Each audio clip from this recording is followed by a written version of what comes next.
제2장.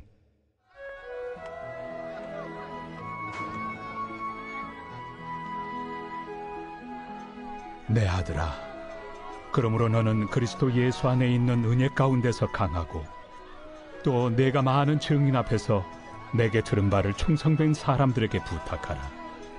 그들이 또 다른 사람들을 가르칠 수 있으리라. 너는 그리스도 예수의 좋은 병사로 나와 함께 고난을 받으라.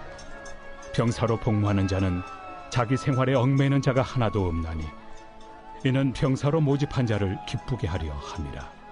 경계하는 자가 법대로 경계하지 아니하면 승리자의 관을 얻지 못할 것이며, 수고하는 농부가 곡식을 먼저 받는 것이 마땅하니라.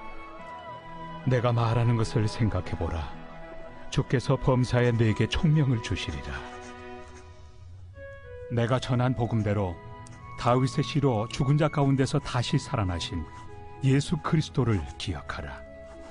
복음으로 말미암아 내가 죄인과 같이 매이는 데까지 고난을 받았으나 하나님의 말씀은 매이지 아니하니라. 그러므로 내가 택함 받은 자들을 위하여 모든 것을 참으면 그들도 그리스도 예수 안에 있는 구원을 영원한 영광과 함께 받게 하려 함이라.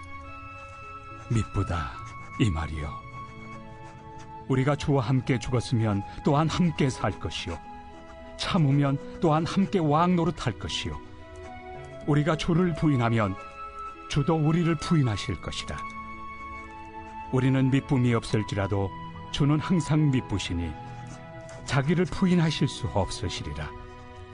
너는 그들로 이 일을 기억하게 하여 말다툼을 하지 말라고 하나님 앞에서 엄히 명하라. 이는 유익이 하나도 없고 도리어 듣는 자들을 망하게 함이라. 너는 진리의 말씀을 옳게 분별하며 부끄러울 것이 없는 일꾼으로 인정된 자로 자신을 하나님 앞에 드리기를 힘쓰라. 망령되고 헛된 말을 버리라. 그들은 경건하지 아니함에 점점 나아가나니 그들의 말은 악성 총향이 퍼져나감과 같은데 그 중에 후메네오와 빌레도가 있느니라. 진리에 관하여는 그들이 그릇되었도다. 부활이 이미 지나갔다 하므로 어떤 사람들의 믿음을 무너뜨리느니라. 그러나 하나님의 경관터는 섰으니 인침이 있어 일렀으되 주께서 자기 백성을 낳으신다 하며 또 주의 이름을 부르는 자마다 불의에서 떠날지어다 하였느니라. 큰 집에는 금그릇과 은그릇뿐 아니라 나무 그릇과 질그릇도 있어 귀하게 쓰는 것도 있고 천하게 쓰는 것도 있나니, 그러므로 누구든지 이런 것에서 자기를 깨끗하게 하면 귀히 쓰는 그릇이 되어 거룩하고 주인의 쓰심에 합당하며 모든 선한 일에 준비함이 되리라. 또한 너는 청년의 정욕을 피하고 주를 깨끗한 마음으로 부르는 자들과 함께 의와 믿음과 사랑과 화평을 따르라.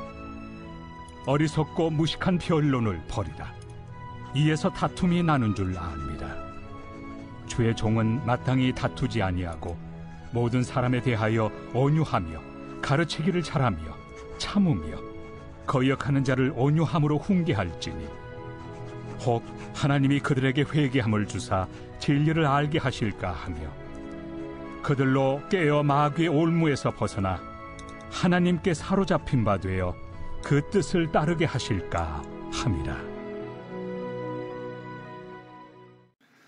오늘 본문에는 계속해서 디모데를 향한 사도 바울의 권면이 기록되어 있습니다.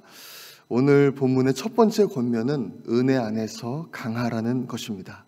1절 말씀입니다. 내 아들아, 그러므로 너는 그리스도 예수 안에 있는 은혜 가운데서 강하고.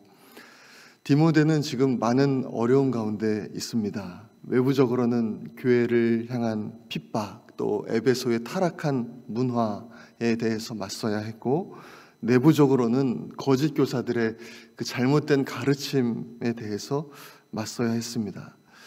이런 어려움들 가운데서 어떻게 하나님의 일들을 잘 감당할 수가 있을까요?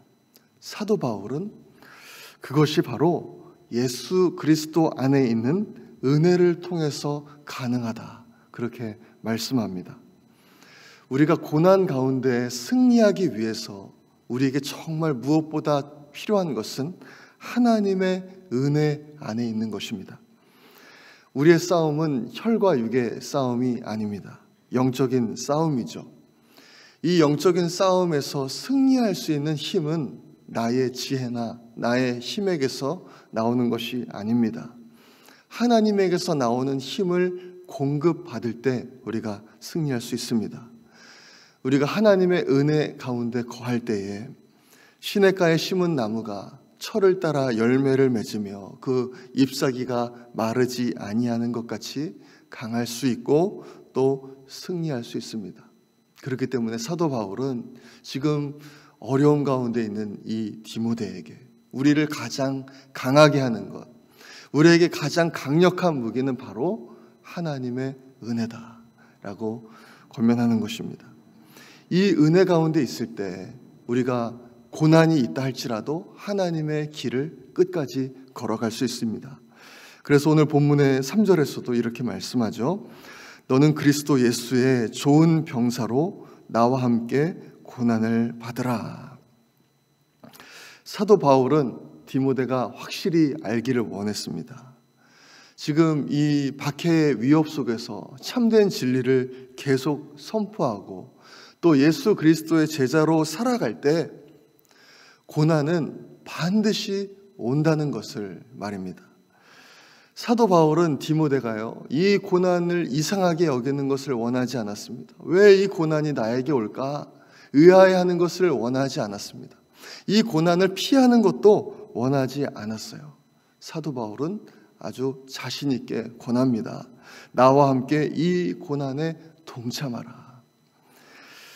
이 고난 속에서 사도 바울은 계속해서 이 고난 속에서 그리스도의 제자들이 어떤 태도를 가져야 하는가에 대해서 세 가지로 이제 설명을 합니다. 첫 번째는요, 군인입니다.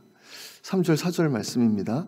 너는 그리스도 예수의 좋은 병사로 나와 함께 고난을 받으라. 병사로 복무하는 자는 자기 생활에 얽매이는 자가 하나도 없나니 이는 병사로 모집한 자를 기쁘게 하려 함이라. 모든 군인들은요, 잘 알고 있습니다.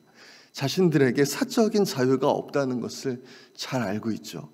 그리고 또 힘든 훈련이 있을 거라는 것을 잘 알고 있습니다. 그뿐만 아니라 전쟁과 같은 극한 상황이 있을 수도 있다라는 것을 잘 알고 있습니다. 그래서 그것을 미리 예상하고 대비를 하죠. 그러므로 디모데도 이 복음의 사역을 감당할 때, 그리스도의 제자로서 살아갈 때 고난과 역경이 올 수 있다는 것을 미리 예상해야 된다. 그 말씀인 거죠. 또 무엇보다도 군인에게 요구되는 것이 무엇입니까? 절대적인 충성입니다. 이 총알이 빗발치는 전쟁터에서 그 급박한 치열한 상황 속에서 주저하지 않고 내가 지휘관을 따르겠다라는 그 충성 그리고 헌신, 이것이 바로 군인에게 필요합니다. 사도 바울은 두 번째로 운동선수를 예로 듭니다. 5절 말씀이죠. 경기하는 자가 법대로 경기하지 아니하면 승리자의 관을 얻지 못할 것이며, 이 운동선수가 경기에서 승리하기 위해서 얼마나 많은 노력을 합니까? 자기 분야에서 최고의 선수가 되기 위해서 정말 피를 깎는 그 훈련을 하지 않습니까? 사도 바울은 이 운동선수를 예를 들면서 승리하기 위해서 정말 이와 같이 참고 견뎌야 한다 말하는 것입니다. 그리고 또 법대로 경기해야 된다 말하는 건데요, 하나님의 말씀대로 순종해야 된다, 그 말씀하는 거죠. 내 생각과 다를지라도, 어려움이 있다 할지라도 하나님의 말씀대로 따르는 것, 그것이 바로 순종인데, 이 면류관을 쓸 수 있는 사람은 바로 이렇게 하나님의 말씀에 순종해서 이기는 사람이 쓸 수 있다라는 것이죠. 또 세 번째로 예를 드는 것은요, 농부입니다. 6절 말씀을 제가 읽겠습니다. 수고하는 농부가 곡식을 먼저 받는 것이 마땅하니라. 우리가 농부를 통해서 정말 배울 수 있는 것은, 땀을 흘리면서 힘들게 일한 것은 반드시 결실을 맺는다, 그것을 우리가 알 수가 있습니다. 심지 않고 가꾸지 않고 땀 흘리지 않으면 아무런 일도 일어나지 않지만, 하지만 심고 물을 주고 땀을 흘리고 가꾸면 지금 바로 열매는 맺히지 않는다 할지라도, 그렇다고 할지라도 열매는 반드시 맺힌다라는 것이죠. 사도 바울은 이 군인, 또 운동선수, 그리고 또 농부의 예를 들면서 우리가 끝까지 견뎌야 한다, 그것을 지금 디모데에게 격려하는 거죠. 군인이 전쟁에서 승리를 하고 상관에게 인정을 받는 것처럼 운동선수가 마침내 그 자기 분야에서 최고자가 되는 것처럼, 땀 흘린 농부가 그토록 기다리던 그 수확을 거두는 것처럼 그리스도의 제자들이 고난 가운데 있다 할지라도 그것을 참고 견디면 마침내 하나님이 주시는 놀라운 영광 가운데 들어갈 수 있다라고 말하는 것입니다.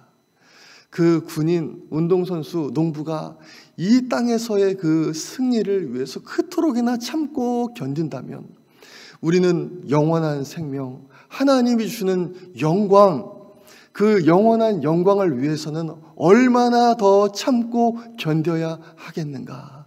사도 바울이 그렇게 말씀하는 것입니다. 로마서 8장에서도 그렇게 말씀하지 않습니까? 생각하건대 현재의 고난은 장차 우리에게 나타날 영광과 비교할 수도 없도다, 그렇게 말씀하는 것입니다.